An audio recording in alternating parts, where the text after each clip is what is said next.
तो हेलो बच्चों, कैसे हैं आप सब। आशा करता हूँ आप लोग भी बढ़िया होंगे। तो चलिए शुरू करते हैं। हमारा पहला क्वेश्चन दे रखा है, निम्नलिखित संख्याओं के वर्गों के इकाई के अंक क्या होंगे। ठीक है, तो हमें इस क्वेश्चन में करना क्या है, ये हमें 81 दे रखा है ना। 81 का पहले आपको स्क्वायर निकालना है। ठीक है, 81 का स्क्वायर निकालना है, फिर आपको देखना है स्क्वायर करने के बाद आखिरी में उसका अंक क्या आ रहा है। ठीक है, वो बताना हमें इसमें। तो अगर आप 81 का स्क्वायर करते हो तो आपको बहुत ज़्यादा टाइम लग जाएगा। ठीक है, तो इससे अच्छा है कि आप जो 81 का जो आखिरी वाला अंक है ना, इसका स्क्वायर कर दो, यानी कि 1 का स्क्वायर कर दो। हमारा आंसर क्या आएगा, 1। ठीक है, तो हमारा 81 का आंसर क्या आ गया, 1। फिर सेम ऐसी 272 लिखा है सेकंड क्वेश्चन में, तो इस आखिरी वाले अंक का स्क्वायर कर दो, 2 का स्क्वायर कर दो तो क्या आएगा, 4। ठीक है, हमारा इसका आंसर आ गया 4। फिर सेम ऐसी 799 का आखिरी अंक क्या है, 9 है ना। 9 का स्क्वायर कर दो, क्या आ गया, 81। 81 के आखिरी वाला देखो अंक, क्योंकि हमसे इकाई अंक पूछा ना, तो इकाई अंक 81 का 1 होगा। ठीक है, ऐसी ये 1 1 2 3 4, इसका आखिरी अंक 4 है। 4 का स्क्वायर कर दो, क्या आएगा, 16। ठीक है, तो 16 का 6 हमारा इकाई अंक है, 6 आंसर आ जाएगा इसका। सेम यहाँ पे ऐसे ये दे रखा है 2 6 3 8 7, 7 का स्क्वायर कर दो आप, तो क्या आएगा, 49। ठीक है, तो 49 का 9 हमारा इकाई अंक है, तो इसका आंसर आ जाएगा 9। ऐसे ही हमारा ये वाला क्वेश्चन दे रखा है 5 2 6 9 8, 8 का आप स्क्वायर कर दो, तो 8 8 जा 64, तो इसका इकाई अंक क्या है हमारा, 4। आंसर आ जाएगा 4 हमारा। ठीक, सेम इसी तरह ये भी करना है। 1 2 7 9 6, 6 का आप स्क्वायर कर दो, तो 36, इसका इकाई अंक क्या है, 6। ठीक है, आंसर 6 आ जाएगा।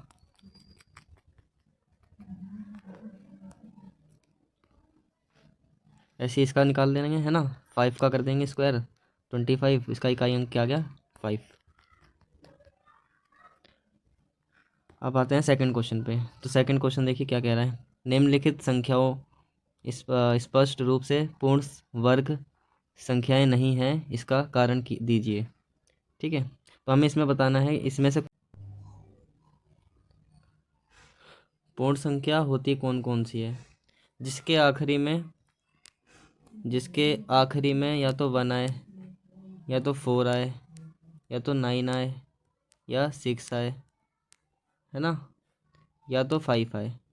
जिसके आखिरी में 1 4 9 6 5 आए, वो हमारी पूर्ण संख्या होती है। और इसके अलावा जिसके आखिरी में 0 डबल 0 आए, या 4 0 आए, या आप कह सकते हो 0 के जोड़े अगर आपको दिख जाए आखिरी में, है ना, तो वो पूर्ण संख्या कहलाएगी। अगर आपको कहीं पे 3 0 दिखे तो वो पूर्ण संख्या नहीं होगी, या 5 0 हो जाए तो भी वो पूर्ण संख्या नहीं होगी, क्योंकि यहाँ पे देखो इसका जोड़ा बन रहा है, इसका जोड़ा बन रहा है, इसका नहीं है, तो ये हमारी पूर्ण संख्या नहीं होगी। ठीक, तो आइए देखते हैं। जैसे कि हमें यहाँ पे ये पहला दिख रहा है हमें 1057, तो यहाँ पे हमें दिख रहा है कि यहाँ पे 5 आखिरी में यहाँ पे 7 आ रहा है। ठीक है, तो ये पूर्ण संख्या नहीं है। ठीक, फिर सेकंड क्वेश्चन, यहाँ पे हमारा 3 आ रहा है, तो यहाँ हम देख सकते हैं यहाँ 1 4 9 6 5 है, तो ये भी पूर्ण संख्या नहीं है। ठीक है, ये वाला 7 9 2 8, ये भी पूर्ण संख्या नहीं है। 2 2 2 आखिरी में 2 है, यह भी पूर्ण संख्या नहीं है। यहाँ पे देखो 3 0 आ रहा है, ये भी पूर्ण संख्या नहीं है।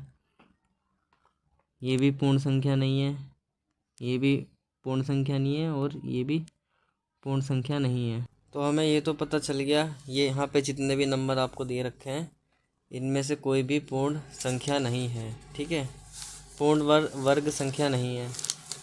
लेकिन हमें इसका कारण भी लिखना है। तो जैसे पहले वाला का हम कारण क्या लिखेंगे कि इसके आखिरी मतलब आखिरी में क्या आया, 7 आया, तो इसलिए ये पूर्ण संख्या नहीं है। इसलिए इसका भी ऐसे ही लिखेंगे, दूसरे वाले का भी, इसके आखिरी में 3 आया है, इसलिए ये पूर्ण संख्या नहीं है। 0 वाले में आप क्या लिखोगे, जिसके आखिरी में शून्य की संख्या विषम संख्या है तो उसे वो भी पूर्ण संख्या नहीं होती है। ठीक है, जिसके आखिरी में शून्य की संख्या सम है इसका मतलब वो पूर्ण संख्या है। ठीक, क्वेश्चन नंबर 3 पे आ जाते हैं अब।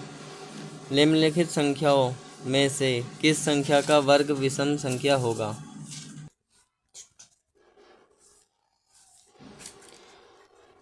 अगर हम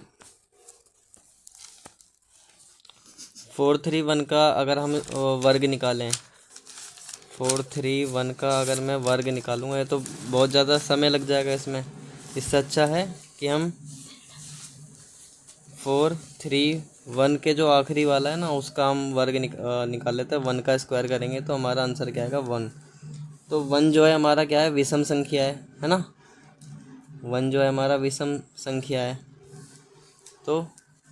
तो इसके वर्ग की विषम संख्या इसकी जो है विषम संख्या आएगी। ठीक है, इसी तरह हम इसका कर लेते हैं। तो इसके 6 का स्क्वायर करेंगे तो क्या आएगा? 36 आएगा। तो ये 6 जो आया ये विषम है या सम है? ये 6 जो है हमारा सम होता है। ठीक है, सम संख्या होती है। इस ऐसे ही हम इसका निकाल लेते हैं तीसरे वाले का। 9 का अगर स्क्वायर करेंगे तो आएगा हमारा 81। ठीक है, और जो आखिरी में जो 1 आया ये क्या है? विषम है या सम है? ये 1 जो है हमारा विषम संख्या होता है। ठीक, अब आते हैं 4th वाले पे। तो इसमें आखिरी संख्या क्या है? 4 है हमारा। तो 4 का स्क्वायर करेंगे क्या आएगा? 16। तो ये विषम है या सम है? तो ये हमारा सम संख्या है। ठीक है,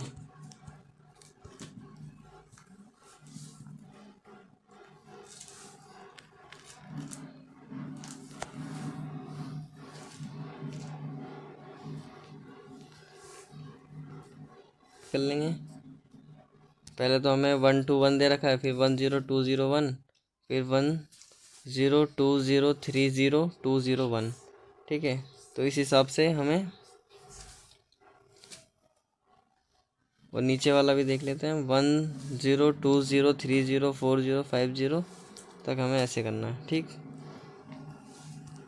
तो यहाँ पे कैसे होगा? 1 0 2 0 फिर 3 0 है ना, फिर 4 फिर 0 फिर 3 0 2 0 फिर 1। ठीक है, अब आप यहाँ पे पैटर्न देखिए।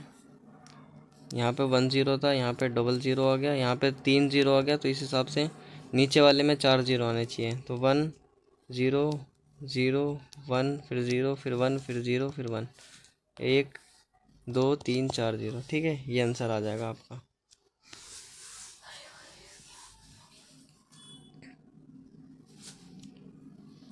अब इस वाले क्वेश्चन को देखिए कैसे करना है। देखिए यहाँ पे हमें पैटर्न के हिसाब से चलना है।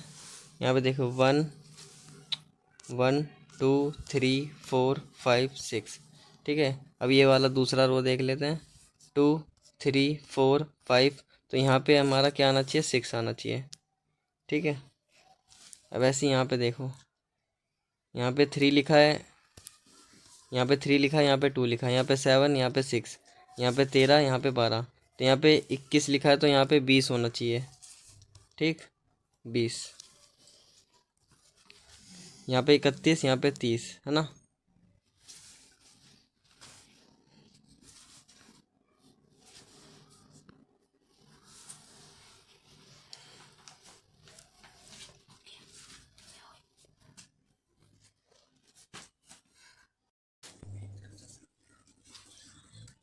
अब यहाँ पे देखिए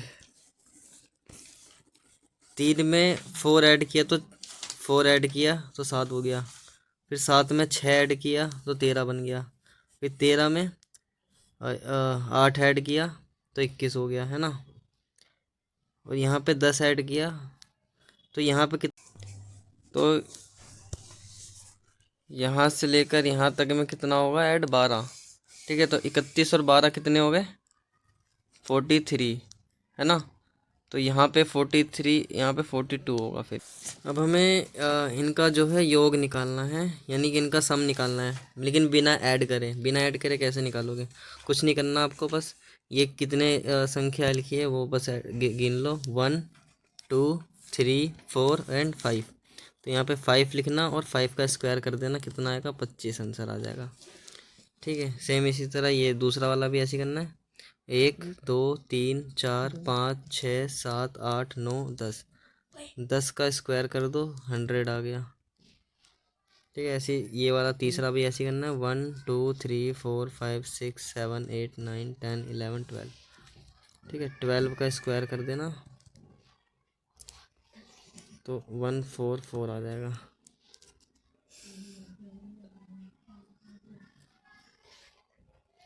अब आते हैं 8वें वाले क्वेश्चन पे।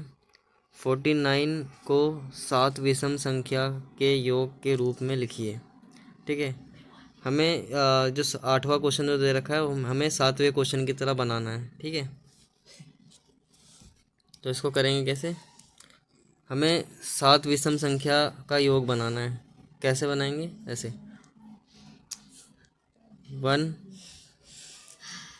1 + 3 + 5 + 7 + 9 + 11। तो ये कितने हो गए? 1 2 3 4 5 6 और एक और लिख दो 13। ठीक है, तो 1 2 3 4 5 6 7 ये हो गया हमारा। इनको अगर हम ऐड करेंगे तो हमारा 49 आंसर आएगा। ठीक है, ऐसी मुझे 11 विषम संख्या का योग बनाना है। तो 7 तक तो मेरे यहीं हो गए थे, 13 है ना, इसमें ऐड और कर दो 15 + 17 + 19 और एक और ऐड कर दो 21।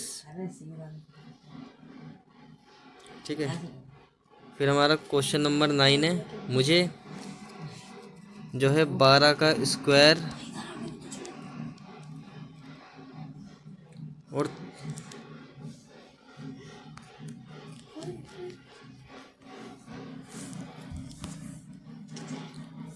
12 का स्क्वायर और 13 के स्क्वायर के बीच का जितने नंबर आएंगे ना वो हमें बताना है। जैसे 12 का स्क्वायर क्या होता है? 144 है ना, और 13 का स्क्वायर क्या होता है? 169। इनके बीच में कितने नंबर आते हैं हमें वो बताना है। तो इसका फाइंड करने के लिए कि इसके बीच में कितने नंबर आएंगे, कितनी संख्या आएंगी,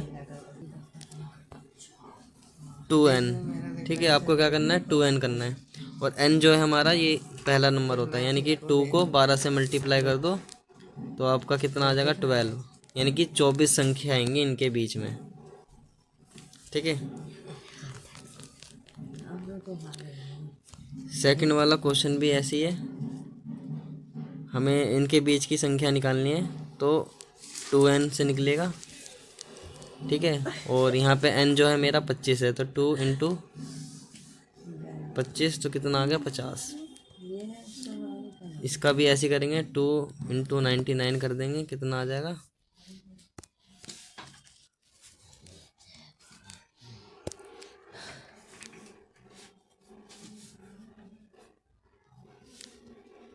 198 आ जाएगा।